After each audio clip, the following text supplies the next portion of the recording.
अस्सलामुअलैकुम, welcome back. आज bioinformatics के लेक्चर में हमने पढ़ना है heuristic algorithms for multiple sequence alignment, जिसमें हमने देखनी है 3 types: progressive alignment type, iterative alignment type and block based alignment. इससे पहले हम डायनामिक प्रोग्रामिंग मेथड देख चुके हैं, उसके लिए आप पिछले लेक्चर्स देख सकते हैं। सबसे पहले हमें ज़रूरत क्यों पेश आई मॉडर्न मेथड्स की। पहले हम डायनामिक प्रोग्रामिंग मेथड यूज़ करते रहे, लेकिन चूंकि वो फिजिबल नहीं था मल्टीपल सीक्वेंस अलाइनमेंट के लिए, तो हमने फास्टर एल्गोरिदम्स डेवलप किए। वो एल्गोरिदम्स 3 कैटेगरीज में आते हैं: प्रोग्रेसिव अलाइनमेंट टाइप है, इटरेटिव अलाइनमेंट टाइप है एंड ब्लॉक बेस्ड है। अब हम इन सब को बारी बारी देखेंगे। सबसे पहले हमारे पास जो है वो है progressive alignment type. Progressive alignment type में क्या होता है कि हम स्टेप वाइज असेंबली करते हैं, यानी हम स्टेप वाइज जो है ना वो मल्टीपल सीक्वेंस अलाइनमेंट करते हैं, ठीक है। और ये क्या करता है कि ये स्पीड अप कर देता है अलाइनमेंट्स को, ठीक है। यानी कि हमें ना सिंपल एक पेयर में नहीं करना पड़ता, बल्कि हम डिफरेंट स्टेप्स हमने मेंटेन किए होते हैं कि फ़र्स्ट स्टेप ये होगा, सेकंड ये होगा, फिर हम मल्टीपल सीक्वेंस अलाइनमेंट करेंगे। सो इसको हम मल्टी स्टेप प्रोसेस भी कहते हैं। ये सबसे पहले क्या करता है कि हम इसमें पेयर वाइज अलाइनमेंट करते हैं, यानी 2 सीक्वेंसेस हमने ले ली, उनको हम पेयर वाइज अरेंज करेंगे, ठीक है। और हम क्या करेंगे कि सीक्वेंसेस को मैच करेंगे नीडलमैन ग्लोबल अलाइनमेंट मेथड से, और सिमिलैरिटीज़ रिकॉर्ड करेंगे। सपोज़ हमारे पास 2 पेयर्स हैं, इन 2 पेयर में कहाँ पे सिमिलैरिटी आ रही है हम उसको रिकॉर्ड करेंगे, ठीक है। और ये बेस करेगी पार्टिकुलर सब्स्टिट्यूशन मैट्रिक्स पे, ठीक है। अब ये पार्टिकुलर सब्स्टिट्यूशन मैट्रिक्स क्या है? सब्स्टिट्यूशन मैट्रिक्स हमें क्या बताता है? ये हमें ये बताता है कि rate of change of sequence क्या है ओवर द टाइम। यानी अगर पोजीशन 3 पे ना अगर एक स्पीशी में C प्रेजेंट है, ठीक है, तो बाकी स्पीशीज़ में या बाकी इसके जो करैक्टर्स हैं वहाँ पे रेट ऑफ चेंज क्या है। अब ये जो स्कोर्स हैं ये कोरिलेट करते हैं एवोल्यूशनरी डिस्टेंसेस के साथ। एवोल्यूशनरी डिस्टेंसेस के साथ कैसे कोरिलेट करते हैं? देखें, सपोज़ हमारे पास 2 सीक्वेंसेस हैं, हमने उनकी की पेयर वाइज अलाइनमेंट, ठीक है। हमें पता चल गया यहाँ पे गैप है, यहाँ पे इंजर्शन की वजह से कोई प्रॉब्लम है, ठीक है, इंजर्शन डिलीशन की वजह से गैप्स आ गए हैं। तो अब इनके दरमियान जो एवोल्यूशनरी डिस्टेंस होगा as compare to this sequence, वो हम चेक करेंगे सब्स्टिट्यूशन मैट्रिक्स की हेल्प से कि कितने अरसे में जो दूसरी सीक्वेंस है उसमें कितने अरसे में ये चेंज आया। अब ये जो स्कोर्स है ना इनको कन्वर्ट किया जाता है एक डिस्टेंस मैट्रिक्स बनाने में, जो हमें ये बताता है कि पहले वाली सीक्वेंस इस सीक्वेंस से इतने सालों के फासले पे है। इसके लिए हम फाइलोजेनेटिक एनालिसिस करते हैं, बेसिकली हम मेगा यूज़ करते हैं इसके लिए। और हम क्या करते हैं, एक डिस्टेंस मैट्रिक्स बनाते हैं जिसकी बेस पे हम एक फाइलोजेनेटिक ट्री जो है वो बनाते हैं। फाइलोजेनेटिक ट्री कौन सा मेथड किस मेथड पे बनाया जाता है? नेबर ज्वाइनिंग मेथड पे। और ये ट्री जो है ये हमें रिफ्लेक्ट करेगा evolutionary proximity among all sequences, यानी कितनी सीक्वेंसेस जो हैं वो कितने डिस्टेंस के फासले पे प्रेजेंट हैं, ये सारा कुछ हमें इससे पता चलेगा। उसके बाद क्या होता है, हमारे पास की जो रिजल्टिंग ट्री हमने डिस्कवर किया है ना ये अप्रॉक्सीमेट है, ठीक है। ये एग्जैक्टली हमें डाटा नहीं बताता, लेकिन हम अप्रॉक्सीमेटली इसको ये कह सकते हैं। इसके बावजूद ये हमारी हेल्प करता है, हमें गाइड करता है सीक्वेंस की अलाइनमेंट में। इसकी वजह से, इस करैक्टर की वजह से इसको कहा जाता है गाइड ट्री। गाइड ट्री के मुताबिक क्या है कि जो 2 क्लोजली रिलेटेड सीक्वेंसेस होती हैं ना वो उनको रीअलाइन किया जाता है यूजिंग द नीडलमैन एल्गोरिदम। यानी गाइड ट्री के मुताबिक हमारे पास हमने एवोल्यूशनरी ट्री बनाया ना 2 सीक्वेंसेस का, ठीक है। अब वो कह रहा है कि ये दोनों जो हैं ये क्लोजली रिलेटेड है।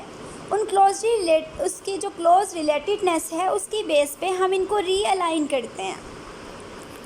To align additional sequences, the 2 already aligned sequences are converted to consensus sequences. इसका क्या मतलब हुआ? यानी स्टार्ट में हमने 2 सीक्वेंसेस की पेयर वाइज अलाइनमेंट की थी ना, उसकी बेस पे हमने एक गाइड ट्री बनाया। ठीक है, पहला स्टेप क्या था, हमने पेयर वाइज अलाइनमेंट की 2 सीक्वेंसेस की, उसको डिस्टेंस मैट्रिक्स में कन्वर्ट किया सेकंड स्टेप में। थर्ड स्टेप में हमने उनका एवोल्यूशनरी ट्री बनाया, ठीक है, नेबर ज्वाइनिंग मेथड की बेस पे। उस एवोल्यूशनरी ट्री को हमने कहा गाइड ट्री, और गाइड ट्री की बेस पे हमने उन 2 सीक्वेंसेस की रीअलाइनमेंट की। अब जो रीअलाइनमेंट में हमारे पास सीक्वेंस आई ना, उसको हमने कहा कॉन्सेंसस सीक्वेंस, यानी कि कंजर्व्ड सीक्वेंस है। ये 2 सीक्वेंसेस में चेंज नहीं हुई, 2 स्पीशीज़ में चेंज नहीं हुई, या इतने टाइम ड्यूरेशन में ये सीक्वेंस, इस सीक्वेंस में कोई म्यूटेशन नहीं आई। ये कॉन्सेंसस सीक्वेंसेस हैं, ये उस स्पीशी के सारे मेंबर्स में इसी तरह प्रेजेंट होंगी, और जहाँ जहाँ पे गैप है उसकी पोजीशन फिक्स्ड है। इसको अब हमने कॉन्सेंसस सीक्वेंसेस को लिया सिंगल अलाइनमेंट के लिए, और इसका कंपैरिजन किया एक और सीक्वेंस के साथ, ठीक है, तीसरी सीक्वेंस लेके, यानी कि हमने स्टेप वाइज इसको प्रोसीड करना है, इसीलिए इसको मल्टी स्टेप प्रोसेस कहा गया है।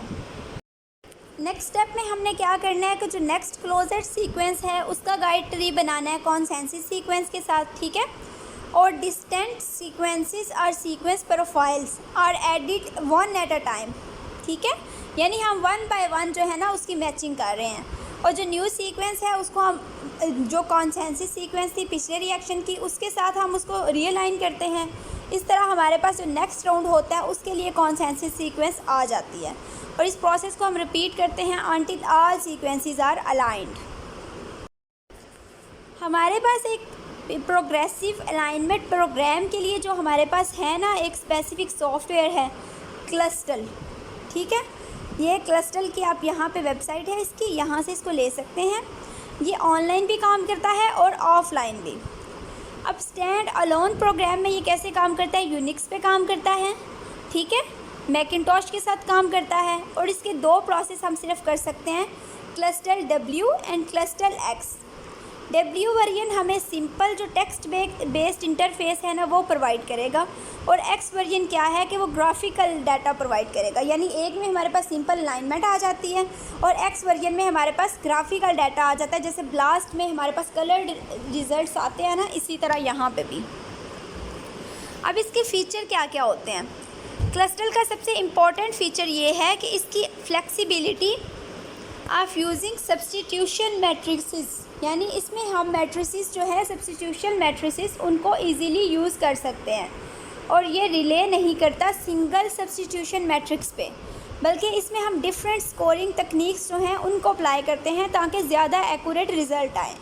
और कौन सा मैट्रिक्स हमने चूज़ करना है ये किस पे डिपेंड करता है, एवोल्यूशनरी डिस्टेंसेस पे, ठीक है। फॉर एग्जांपल अगर क्लोजली रिलेटेड सीक्वेंसेस है ना हमारी, तो हम ब्लॉसम 62 यूज़ करेंगे या पाम 120 मैट्रिक्स यूज़ करेंगे। लेकिन अगर हमारे पास डिस्टेंटली रिलेटेड सीक्वेंसेस हैं तो हम ब्लॉसम 45 या फिर पैम 250 जो है वो यूज़ करेंगे। अब एक और फीचर क्या है क्लस्टल का कि एडजस्टेबल गैप पेनल्टीज़ हैं, यानी ये अलाउ करता है ज़्यादा इंसर्शंस और डिलीशंस को किन रीजन्स में, जो कि आउटसाइड हैं कंजर्व डोमेन्स में, यानी कंजर्व डोमेन से जो बाहर वाले, फॉर एग्जांपल ये हमारी कंजर्व डोमेन है, इससे बाहर वाले जितने रीजन्स हैं ना वहाँ पे क्या होगा कि वहाँ पे ये अलाउ कर देगा इंसर्शंस और डिलीशंस को, लेकिन कंजर्व्ड सीक्वेंसेस में इंसर्शंस और डिलीशंस नहीं होंगी। फॉर एग्जांपल एक गैप है near a series of hydrophobic residues, उसमें ज़्यादा पेनल्टीज़ होंगी एज़ कम्पेयर टू जो हाइड्रोफिलिक रेजिड्यूज़ के पास होगा, क्योंकि वो कॉमन होते हैं लूप रीजन्स में। और गैप्स जो एक दूसरे के बहुत क्लोज हों can be penalised more than the gap occurring in the isolated loci. अब इसके अलावा ये प्रोग्राम अप्लाई करता है एक वेटिंग स्कीम, मतलब इसमें हम ना क्वांटिटेटिव मेजरमेंट्स देते हैं और reliability of aligning divergent sequences, यानी वो इंक्रीज़ कर देता है कि जो डाइवर्जेंट सीक्वेंसेस हैं ना उनकी वेटेज हमें प्रोवाइड कर देता है कि कितने % रिलेट करती हैं, यानी उस डाटा की एक्यूरेसी को या रिलायबिलिटी को वो इंक्रीज़ कर देता है। अब इसमें हम क्या करते हैं, down weighting redundant and closely related group of sequences in the alignment by certain factors. ये स्कीम यूज़फुल होती है सिमिलर सीक्वेंसेस के लिए, ठीक है। और वेट फैक्टर जो है ना वो डिटरमाइन कैसे किया जाता है, ब्रांच लेंथ से, जो गाइड ट्री की ब्रांच लेंथ होती है उसकी हेल्प से।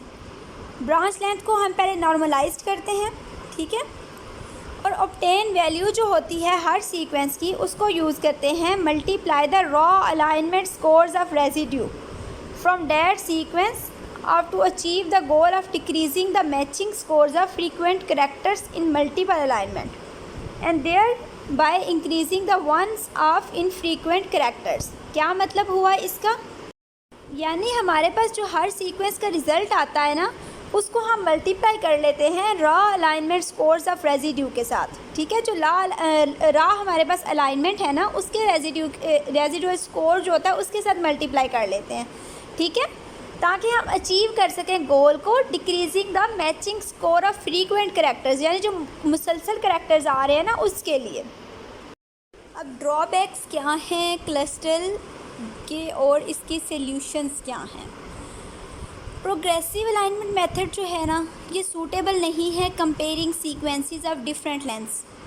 जिन सीक्वेंसेस की लेंथ डिफरेंट होगी, किसी के रेजिड्यूज ज़्यादा होंगे, किसी के कम होंगे, फिर हम उनको कैसे मैच करेंगे? सो ये इसमें सबसे बड़ी प्रॉब्लम है। As the result of use of gap penalties, जब गैप पेनल्टीज़ होंगी तो लॉन्ग गैप्स अलाउ नहीं है, और इन सम केसेस दे में लिमिट द एक्यूरेसी, यानी वो एक्यूरेसी को कम कर सकते हैं। फाइनल अलाइनमेंट जो है ना, उस पर इन्फ्लुएंस होता है सीक्वेंस एडिशन का, ठीक है।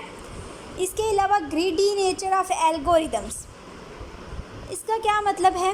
यानी पहले हम इसमें डिपेंड करते हैं पेयर वाइज अलाइनमेंट पे, उसके बाद हम इसमें कॉन्सेंसस सीक्वेंसेस पे जाते हैं, यानी ये बहुत लंबा प्रोसेस हो जाता है हमारे पास। और अगर किसी एक स्टेप पे एरर आ जाए तो समझें once an error always an error, यानी वो फर्दर प्रोसेस करती जाएगी वो एरर, क्योंकि ये स्टेप वाइज प्रोसेस है। एक की प्रोडक्ट हम अगले के लिए रिएक्टेंट के तौर पे यूज़ कर रहे हैं। In other words the final alignment could be for from optimum, यानी हमारे पास ऑप्टिमम रिज़ल्ट ही नहीं आ सकते।